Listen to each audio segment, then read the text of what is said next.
여러분 그 스마트폰에 새로운 앱 처음 설치하실 때요. 화면에 뜨는 그 엄청 길고 복잡한 서비스 이용 약관 한번 떠올려 보시겠어요? 아, 네. 그 수십 페이지짜리 텍스트 말씀이시죠. 다들 그냥 스크롤 맨 밑으로 휙 내리잖아요. 맞아요. 저도 그러거든요. 그리고 동의한 버튼 누르기까지 진짜 뭐 1초도 안 걸리죠. 그 긴 텍스트 안에 내 개인정보를 뭐 어떻게 처리하겠다 이런 말이 적혀 있다는 사실 자체는 인지하는데요.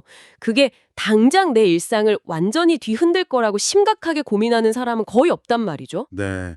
사실 약관이 존재한다는 그 팩트 자체에 동의하는 거랑 그 약관이 내 삶의 방식에 미칠 구체적인 파장을 인지하고 행동을 바꾸는 건 완전 전혀 다른 차원의 문제니까요. 그러니깐요. 근데 만약에 이 방송을 듣고 계신 여러분의 과거, 현재, 그리고 심지어 죽음 이후의 모든 미래가 단 몇 줄의 텍스트를 어떻게 이해하고 받아들이느냐에 달려 있다면 어떨까요? 오, 되게 무거운 질문인데요. 네, 오늘 이 심층탐구에서 다룰 내용이 어떻게 보면 영혼을 위한 궁극의 이용약관이라고 할 수 있습니다. 바로 기독교 신앙의 가장 핵심적인 뼈대를 단 몇 개의 문장으로 압축해 놓은 사도신경입니다. 아, 사도신경. 정말 중요하죠. 네, 이걸 다루고 있는 역사적 문헌을 오늘 살펴볼 텐데요. 1536년에 라틴어로 기록된 장칼병의 기독교 강요 초판입니다. 오늘 우리의 미션은 명확합니다. 이 짧은 고백이 단순히 뭐 주일에 기계적으로 암송하는 주문이 아니라요. 치열한 논쟁 끝에 살아남은 진짜 철저한 논리적 건축물이라는 점을 한번 낱낱이 해체해 보려고 합니다. 자, 본격적으로 한번 풀어보죠. 좋아요. 여기서 우리가 본격적인 교리 설명에 들어가기 전에 이 문헌이 설정하고 있는 되게 날카로운 전제부터 좀 짚고 넘어갈 필요가 있습니다. 전제요? 어떤 거죠? 바로 역사적 신앙과 참된 신앙을 아주 엄격하게 구분하는 지점이에요. 아, 역사적 신앙이요? 네, 그러니까 우리가 어떤 역사적 인물이 존재했다는 사실이나 특정 사건이 일어났다는 팩트에 지적으로 동의하는 현상, 그걸 역사적 신앙이라고 부르거든요. 약간 세종대왕이 한글을 창제했다는 사실을 믿는 것처럼요? 정확합니다. 여기서 흥미로운 건 본문이 성경의 야고보서를 인용하면서 지적하는 부분이에요. 악마들도 하나님이 존재한다는 팩트는 알고 두려워 떤다는 거죠. 와, 잠깐만요. 악마들도 믿는다고요?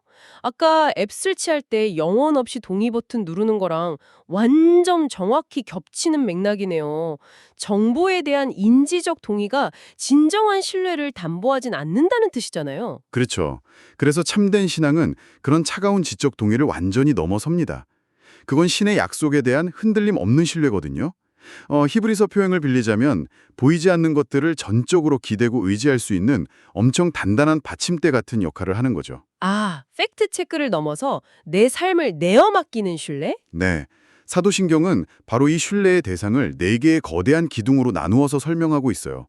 이 기둥들은 서로 완벽하게 맞물려 있어서 하나라도 무너지면 전체가 붕괴되는 그런 촘촘한 구조를 가지고 있습니다. 네 개의 기둥이라? 그렇다면 당연히 그 첫 번째 기둥부터 세워봐야겠죠? 네, 참된 신앙의 첫 번째 대상은 바로 성부 하나님입니다.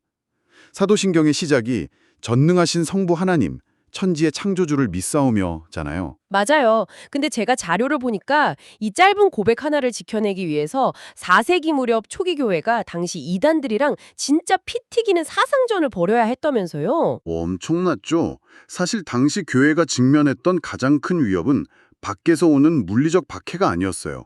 내부에서 일어난 철학적 혼란이었죠.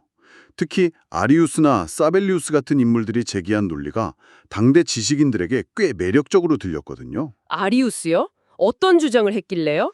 그러니까 아리우스의 주장은 이겁니다.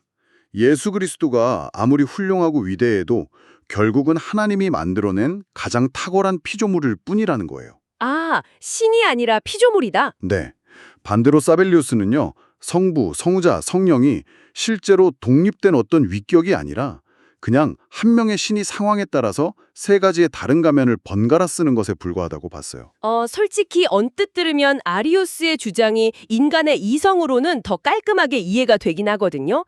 창조주가 있고 그 밑에 가장 뛰어난 VIP 피조물인 예수가 있다는 어떤 명확한 위계 질서가 딱 그려지잖아요. 근데 왜 초기 교부들은 이 주장을 그렇게 필사적으로 막아내려 했던 걸까요? 아주 핵심적인 질문입니다. 만약에 그리스도가 본질적으로 영원한 하나님이 아니라 단지 피조물에 불과하다면요. 필연적인 모순에 부딪혀요. 피조물이 도대체 어떻게 다른 피조물들의 영원한 구원을 담보하고 보장할 수 있겠느냐는 거죠.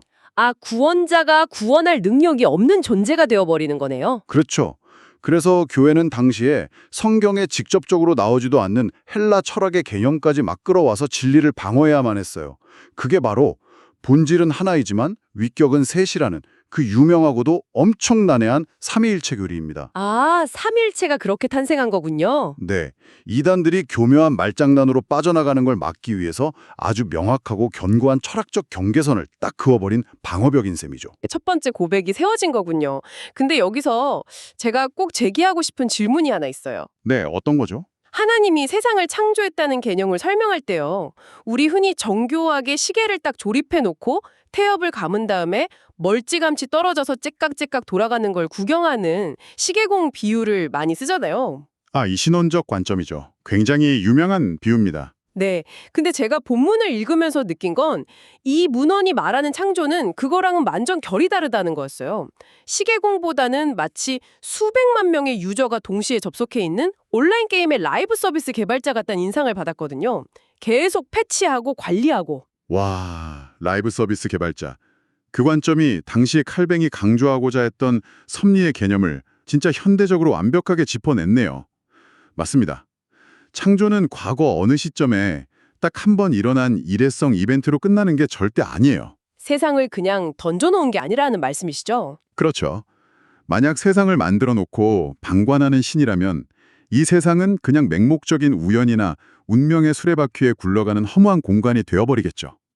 본문이 말하는 섭리란 창조주가 지금 이 순간에도 우주의 저 거대한 별들부터 당장 여러분의 머리카락 개수까지 모든 걸 적극적으로 붙들고 통치하고 있다는 의미입니다. 아, 머리카락 개수까지요? 16세기에 흑사병이나 기근, 전쟁 같은 끔찍한 재난들이 막 터졌잖아요. 그런 혼란 속에서 이 섭리에 대한 믿음이 당시 사람들에게 얼마나 거대한 심리적 안전망이 되었을지 확상상이 가네요. 맞아요. 내 삶의 모든 고통이나 이해할 수 없는 비극조차도 맹목적인 우연이 아니라 무한히 선한 통치자의 손길 아래에 있다는 거니까요. 아, 진짜 엄청난 위안이었겠네요. 근데 전문가님, 여기서 필연적으로 엄청난 논리적 모순에 직면하게 되거든요. 어떤 모순이죠? 아니, 신이 완벽한 창조주이고 지금도 세상을 완벽하게 운영하는 라이브 서비스 최고 책임자라면 당장 우리 눈앞에 펼쳐지는 이 지독한 버그 투성이의 세상은 도대체 뭡니까? 왜 우리는 여전히 타락하고 서로 막 찌르고 병들고 죽음을 두려워하는 이 고통스러운 상태에 갇혀 있냐는 거죠. 아주 예리합니다. 창조주와 피조물 사이의 단절이죠. 네, 이 끊어진 다리를 잇기 위해서 사도신경이 두 번째이자 가장 길고 총첨한 파트, 바로 성자 예수 그리스도로 넘어가는 거 아닙니까? 정확합니다. 논리적 전개가 정말 자연스럽게 흘러가죠. 인류의 타락으로 인해서 거룩한 창조주와 죄악된 피조물 사이에는 인간의 힘으로는 진짜 도저히 건널 수 없는 무한한 심연이 뻥 뚫려버렸습니다. 양쪽이 완전히 단절된 거예요. 소통 불가 상태네요. 네, 그래서 이 둘을 다시 화해시키려면 양쪽의 입장을 완벽하게 대변할 수 있는 중보자가 필수적이었어요. 그래서 예수의 성육신부터 고난, 십자가 처형, 지옥으로의 하강, 부활, 승천까지 이어지는 그 구원사역의 과정이 사도신경에서 가장 넓은 면적을 차지하게 되는 겁니다. 근데 이 지점에서 듣고 계신 많은 분들이 이런 의문을 품으실 수 있어요. 왜 굳이 신이 인간의 몸을 입고 내려와야만 했는가?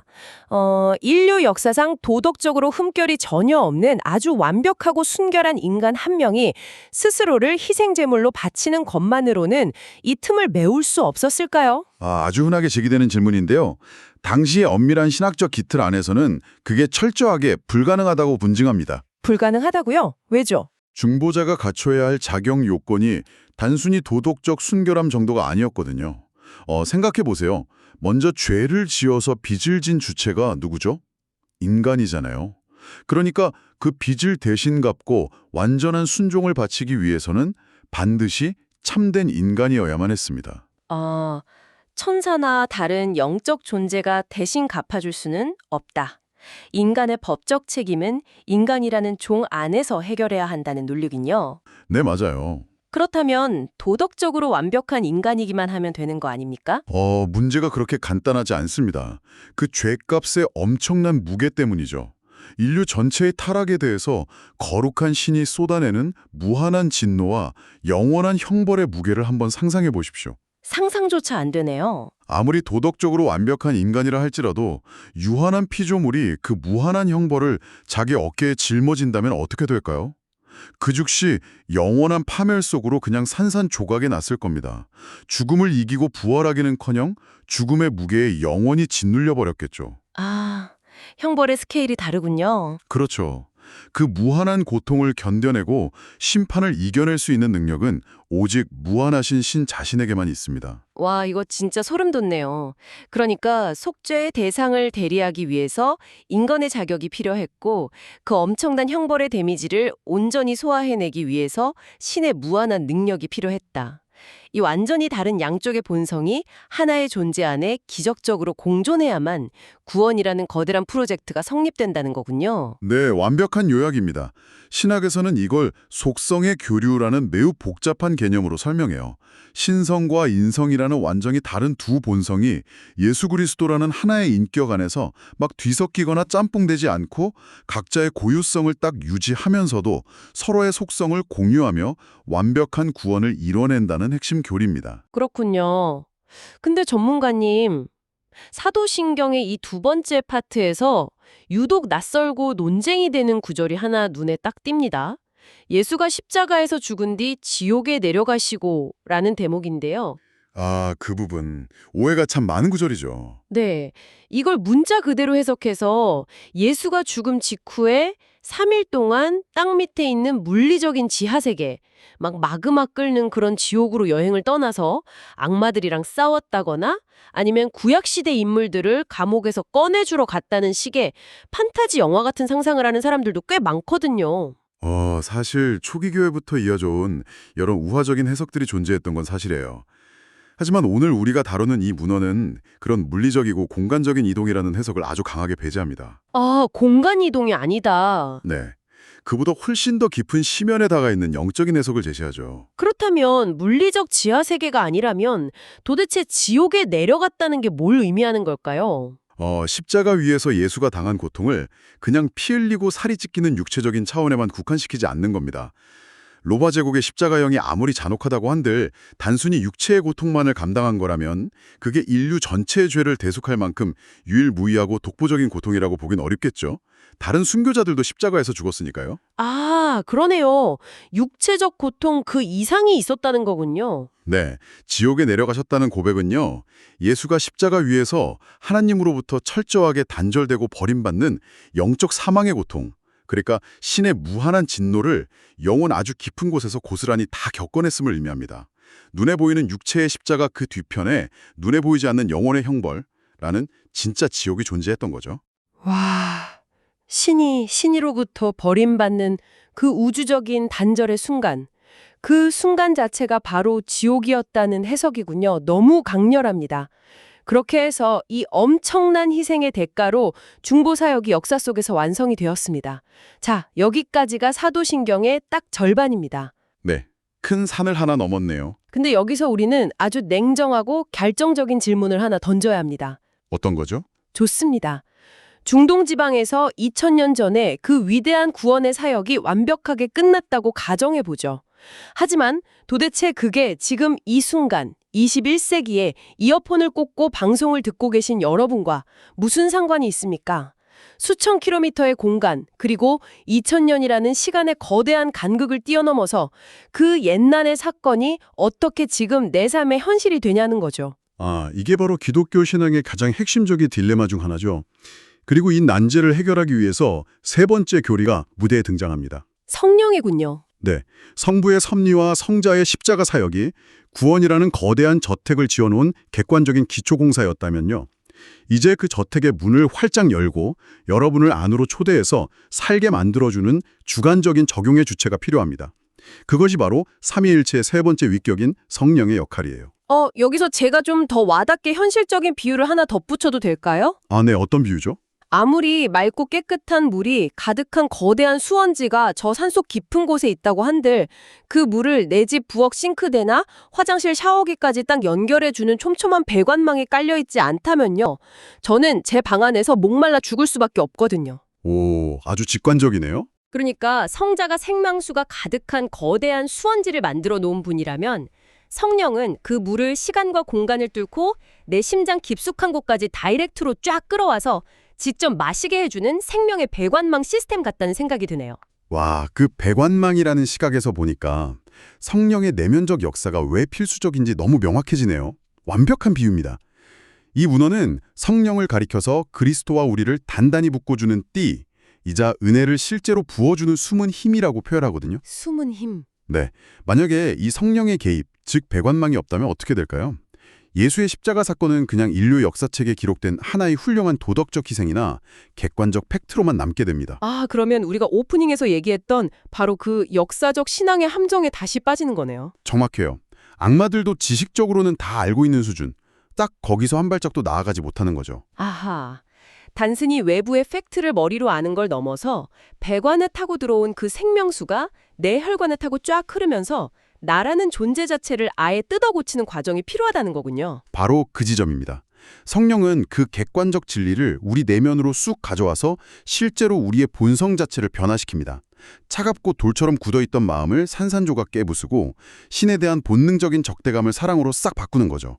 이 과정을 신학에서는 성화라고 부릅니다. 본성이 바뀌는 성화. 네, 이 성령의 강력한 내면적 능력이 없다면요, 사도신경에 앞선 모든 위대한 교리들은 결국 나와는 철저히 무관한 아주 공허하고 차가운 이론으로 전락하고 마는 겁니다. 와, 창조주의 섭리에서 시작해서 중보자의 구원을 거쳐서 성령을 통한 아주 개인적인 내면의 적용까지. 이거 진짜 톱니바퀴가 단 한 치의 오차도 없이 맞물려 돌아가는 느낌이네요. 논리적 연결이 정말 치밀하죠. 그렇다면 전문가님, 성령이라는 이 생명의 배관망을 통해서 은혜를 듬뿍 공급받은 사람들은 그 이후에 어떻게 될까요? 그냥 각자의 방구석에서 혼자 영적인 깨달음을 얻고 외로운 섬처럼 살아가게 됩니까? 전혀 그렇지 않다는 게 사도신경의 논리입니다. 이게 바로 마지막 네 번째 파트, 교회와 영생으로 우리를 자연스럽게 이끌죠. 네 번째 귀둥이군요. 성령이 한 개인을 그리스도와 결합시키잖아요. 그러면 필연적으로 그 사람은 그리스도와 결합된 다른 수많은 사람들과도 영적으로 연결이 됩니다. 이것이 사도신경이 고백하는 거룩한 공교회의 본질이에요. 공교회요? 여기서 말하는 보편적이라는 단어가 눈에 보이는 어떤 특정 교단이나 화려한 건물을 의미하는 게 아니죠? 맞아요. 시공간을 초월해서 하나님의 은혜로 부름받은 모든 사람들의 보이지 않는 유기적인 연합을 뜻하는 겁니다.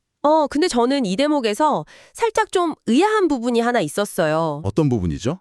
이 거룩한 공동체에 대해 고백하면서 굳이 죄사함이라는 키워드를 교회의 가장 핵심적인 혜택으로 내세우고 있거든요. 네, 죄를 용서받는 것. 아니 상식적으로 생각해보면요. 이미 성령을 통해서 본성이 싹 변화되고 엄청난 은혜를 받은 사람들의 모임이잖아요. 근데 왜 여전히 죄를 용서받는 일이 그토록 중요한 화두로 남는 겁니까? 단번에 싹 깨끗해져서 완벽해진 게 아닌가요? 그건 인간의 실존을 누구보다 뼈저리게 직시한 결과입니다. 이 텍스트는요, 누군가 교회의 이론이 딱 되었다고 해서 그 순간 갑자기 막 등 뒤에 달린 천사처럼 무결점의 도덕적 성인으로 변모한다고 절대 가르치지 않아요. 완전해지는 게 아니다. 오히려 철저하게 그 반대죠. 신자는 평생 숨을 다할 때까지 자기 내면의 이기심, 욕망, 그리고 죄의 잔재들이랑 아주 처절하게 싸워야 하는 연약한 존재라는 걸 인정합니다. 그래서 이 되사함은 교회에 처음 발을 들일 때 딱 한 번 받고 끝나는 자유이용권 같은 게 아니에요. 그럼 뭐죠? 매일매일 피 흘리고 상처 입은 영혼에 발라야 하는 아주 필수적인 치료제인 거죠. 아하, 그러니까 교회는 이미 도덕적으로 완벽하게 완성된 엘리트들을 전시해 놓는 화려한 박물관이 아니군요. 그렇죠. 여전히 상처받고 치료가 시급한 환자들이 모여서 서로를 돌보는 치열한 야전병원이라는 관점이네요. 와, 야전병원. 정말 정확한 통찰입니다. 본문에서도 그 파문이나 징계 같은 권징의 문제를 다룰 때 엄청 조심스럽게 접근하거든요. 인간이 완벽하지 않다는 걸 알기 때문이죠. 그렇군요. 자, 이제 사도신경의 대미를 장식하는 대결론부로 한번 향해 보겠습니다. 육신의 부활과 영원히 사는 것을 믿사옵나이다. 이 부분인데요. 여기서 한 가지 꼭 짚고 넘어가야 할 아주 흥미로운 철학적 충돌이 있습니다. 어떤 충돌 말씀이시죠? 고대부터 현대에 이르기까지요. 수많은 종교나 영성 철학들을 보면 이 물리적인 육체를 일종의 감옥이나 되게 거추장스러운 껍데기 정도로 여기잖아요. 네, 이원론적 사고방식이죠. 영혼은 선하고 육체는 악하다. 맞아요. 그래서 보통 궁극적인 구원이라고 하면 병들고 썩어질 이 짐스러운 육체를 훌 벗어던지고 순수하고 깨끗한 영혼만이 해탈해서 아주 자유롭게 날아오르는 거라고 설명하잖아요. 네, 대중적으로 되게 익숙한 개념입니다. 근데 기독교 신앙의 최고 압축판인 사도신경은 굳이 이 무겁고 골치 아픈 육신을 다시 살리겠다고 아주 고집스럽게 선언한단 말이죠. 이 일반적인 이원론적 세계관을 왜 이토록 강하게 거두하는 걸까요? 그 질문에 대한 답을 찾으려면요. 놀랍게도 사도신경의 맨 첫 번째 문장으로 다시 쫙 돌아가야 합니다. 첫 고백이 뭐였죠? 천지의 창조주를 믿사오며. 네, 바로 그겁니다. 그러니까 육신을 포함한 이 물리적인 물질 세계를 맨 처음 창조한 주체가 바로 선하신 하나님이라는 사실 때문이군요. 정확합니다. 그 연결고리가 핵심 중의 핵심이에요. 만약에 구원이라는 게 물질과 육신을 그냥 징그럽다고 버리고 도망치는 거라면요. 그건 창조주가 애초에 이 세상을 실패작으로 만들었다는 걸 스스로 자인하는 꼴이 되어버립니다. 자기가 만든 걸 부정하게 되는 거네요. 그렇죠. 하나님이 아주 선하게 창조하신 물리적 세계와 육신을 함부로 악하다고 규정하고 그냥 폐기 처분할 수는 없는 노릇이잖아요. 그래서 궁극적인 구원은 도피가 아니라 완벽한 회복인 겁니다. 완벽한 회복. 네. 타락으로 인해서 막 망가지고 병들고 썩어가는 이 육신을요. 질병도 없고 고통도 없고 쇠락도 없는 영광스럽고 전혀 새로운 차원의 육신으로 완전히 재창조하는 것. 그러니까 영혼 하나만 쏙 빼내는 게 아니라 물질 세계 전체를 구원해내는 우주적인 승리의 선언이 바로 육신의 부활인 겁니다. 와, 이건 단순히 내 불쌍한 영혼 하나 천국 가서 구원받았다 이 차원이 아니네요. 부서지고 일그러진 피조 세계 전체가 원래의 목적을 되찾는 진짜 엄청나게 웅장한 피날레군요. 네, 창조에서 시작된 거대한 서사가 부활과 영생이라는 회복으로 완벽하게 수미상관을 이루면서 딱 닫히는 구조입니다. 기승전결이 엄청나죠. 정말 압도적이네요. 자, 지금까지 우리는 사도신경이라는 수천 년 된 이 짧은 문장들이 얼마나 거대하고 치밀한 논리적 건축물인지 낱낱이 해체해보았습니다. 네, 정말 숨가쁘게 달려왔네요. 우주를 지탱하는 성부의 창조와 섭리, 끊어진 무한한 심연을 자신의 영혼으로 이어낸 성자 예수 그리스도, 그리고 그 객관적 역사를 내 삶의 주관적 현실로 꽂아 넣는 성령의 배관망, 마침내 이 모든 과정이 결실을 맺는 야전병원 같은 교회 공동체와 육신의 완벽한 회복까지 이 네 개의 기둥 중 어느 하나라도 삐끗해서 무너지면 기독교라는 세계관 전체가 무너져 내리는 아주 아슬아슬하고도 완벽한 균형이었습니다. 고대 지성들은 끊임없이 쏟아지는 철학적 공격이나 이단들의 정보 혼란 속에서요. 절대 타협할 수 없는 진리의 핵만을 딱 압축해냈어요. 이 사도신경은 혼돈의 세상을 해석하고 그 안에서 신자 자신의 위치를 파악하게 해주는 아주 정밀한 렌즈이자 방어막이었던 셈이죠. 그렇네요. 오늘 이 깊은 대화를 갈무리하면서 방송을 듣고 계신 여러분께 처음 던졌던 그 이용약관의 비유를 다시 한번 묻고 싶습니다. 아까 본문에서 악마들도 문장에 적힌 팩트 자체에는 동의하고 떤다고 했잖아요. 네, 머리로는 안다는 거죠.